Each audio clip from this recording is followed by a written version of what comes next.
Assalamualaikum warahmatullahi wabarakatuh.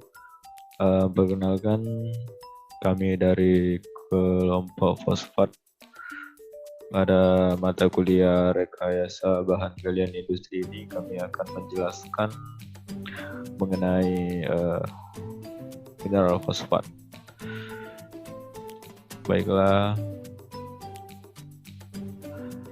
adapun anggota pada kelompok ini yaitu saya Baihaki Nasution dan rekan saya, partner saya Adivia Apriani.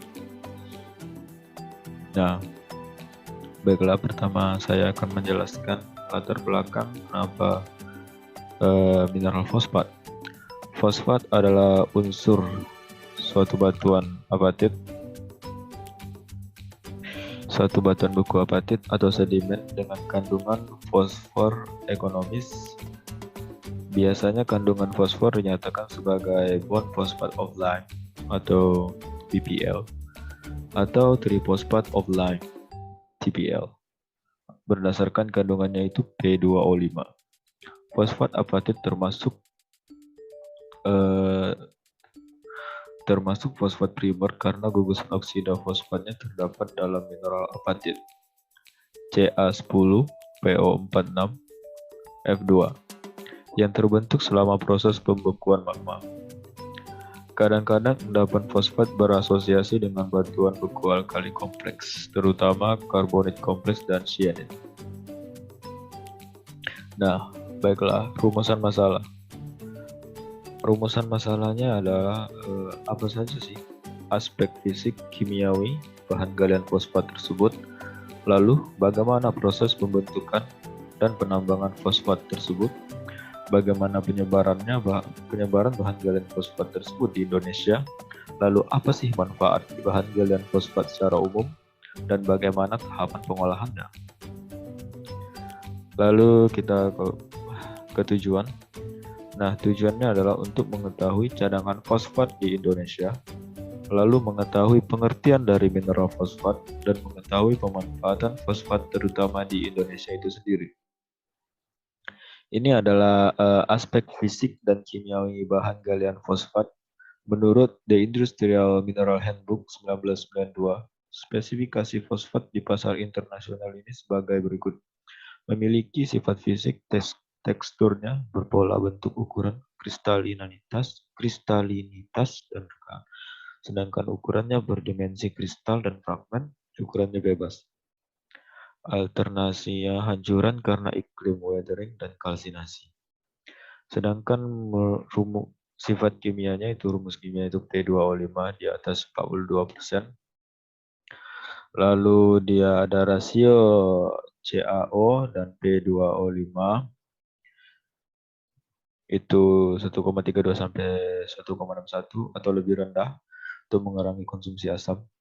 Lalu dia mengandung besi dan aluminium kurang dari 3 atau 4% dengan P2O5 atau R2O3-nya sama dengan 20. Magnesium tingkat P2MgO-nya sama dengan 78. Fluorin jarak rasio P2O5 berbanding F dari 6 sampai 11 dalam apatit. Rasio silikanya berbanding F harus tinggi. Nah, klorinnya itu sekitar 500 part per million. Elemen toksiknya kandungan seperti kadmium, raksa, krom, lalu ada arsen, timbal, selenium, uranium, dan V yang rendah. Sedangkan organic matter-nya itu rendah. Baiklah, endapan fosfat itu sendiri memiliki 3 proses pembentukan. Yang pertama, endapan fosfat primer, endapan fosfat sedimen, dan endapan fosfat guano. Endapan fosfat primer terdapat dalam mineral apatit yang terbentuk selama proses pembentukan magma. Endapan fosfat dapat juga ditemukan berasosiasi dengan batuan beku alkali kompleks. Nah, contohnya ini seperti apatit dan monazit. Endapan fosfat sedimen. Sebagian besar produksi fosfat dunia berasal dari endapan sedimen.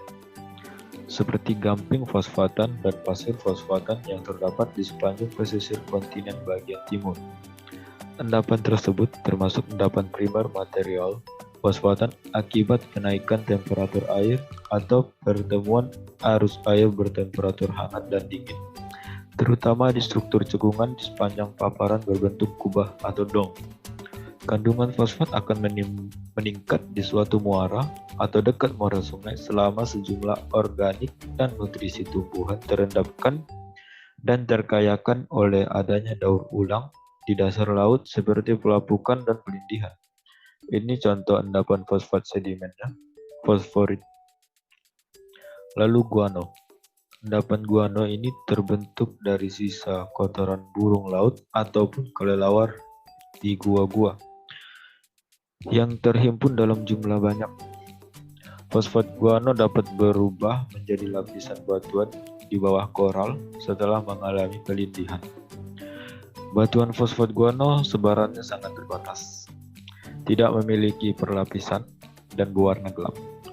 Fosfat yang terbentuk dalam gua mempunyai kenampakan fisik yang hampir sama dengan fosfat yang terdapat di daratan. Ini adalah guano kelelawar.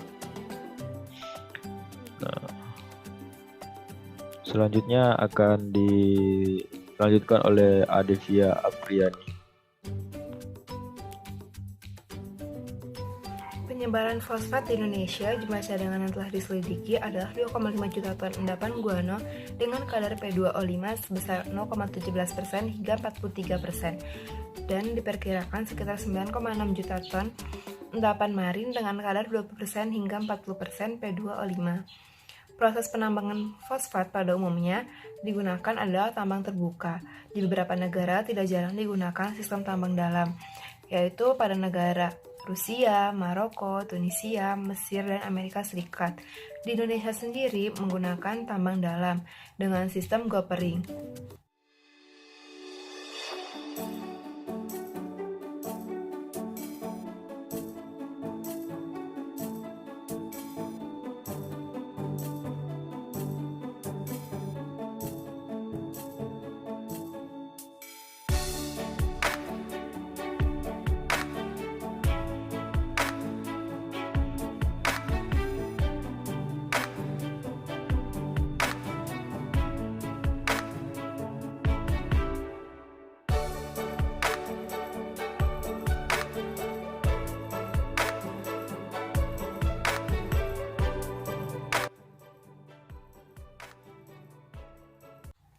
Pada tambang skala besar, dragline menjadi pilihan utama apabila lapisan penutup endapan terdiri dari material padat digunakan peledakan. Peralatan yang umum digunakan selain dragline adalah scraper, pipa, belt conveyor, bucket wheel excavator, grabbing cranes, truk, dan alat bantu lainnya. Pada tambang kecil seperti di Indonesia dilakukan menggunakan alat sederhana seperti linggis, cangkul, belincong, dan semacamnya. Pada umumnya, fosfat digunakan dalam industri pembuatan pupuk. Selain itu, dapat digunakan untuk pembuatan asam fosfat sebagai bahan pencampur minuman bersoda. Batuan fosfat yang dilebur dengan kokas dan silika akan menghasilkan asam fosforik murni untuk industri pasta gigi, sodium tripolifosfat untuk detergen dan ibu makanan, asam fosfor untuk water treatment, fosfor triklorid sebagai pestisida, penghambat api, dan plastizar. Tahapan pengolahan yaitu sebagai berikut. Fosfat hasil tambang dimasukkan ke dalam alat penghancur dan menghalus. Dengan proses basah, fosfat ukuran tertentu dialirkan untuk diklasifikasikan menjadi konsentrat asid 60 hingga 70% dan sejumlah pengotor. Konsentrat diolah dengan proses flotasi, dengan penambahan reagen bahan bakar dan fatty acid. Sisa mineral pengotor akan menempel pada reagen, sementara fosfatnya mengendap dan proses pada klasifikasi tahap kedua.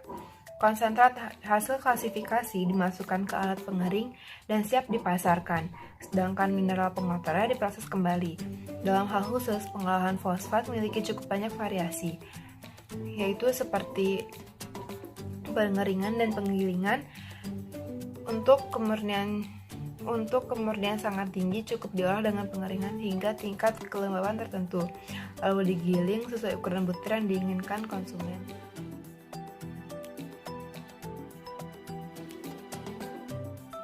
dilakukan untuk memperoleh fosfat dengan kandungan Al2O3 tambah Fe2O3 di bawah 4%, yang bebas dari zat-zat organik, fluor, dan karbon pada temperatur 900 hingga 950 derajat Celcius. Pencucian dengan air dilakukan terhadap batuan fosfat berkadar tinggi dan mengandung lumpur yang dapat mengakibatkan kadar Al2O3 dan Fe2O3 tinggi. Alat yang digunakan adalah lock washer, thickener, screen, cyclone, pompa, dan alat pengering.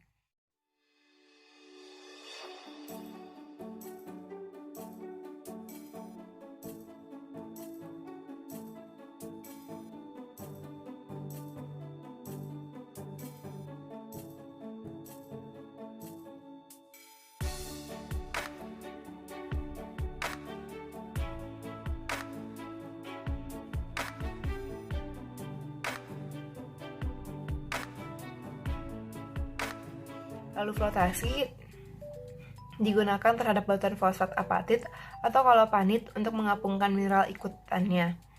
Alat yang dipakai adalah ionic carboxylic acid. Volatilisasi dilakukan untuk membersihkan mineral fosfat dari senyawa aluminium dan besi dengan proses reaksi kimia.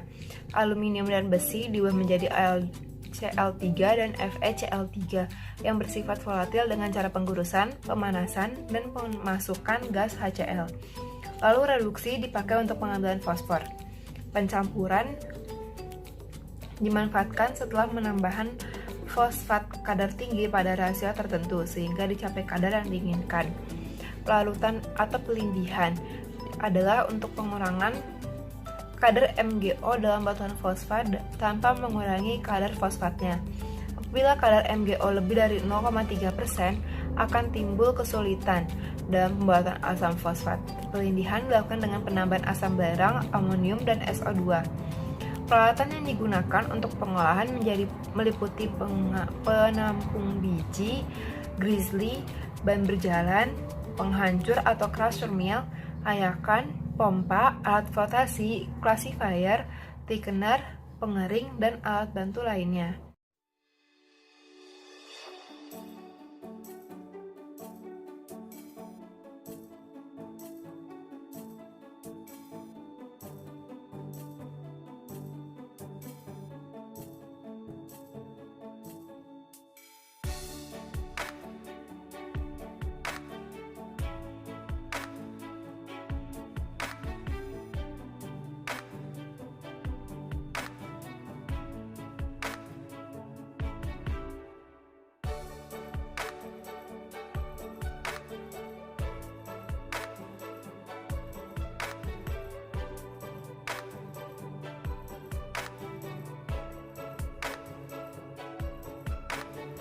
Sekian presentasi dari kami.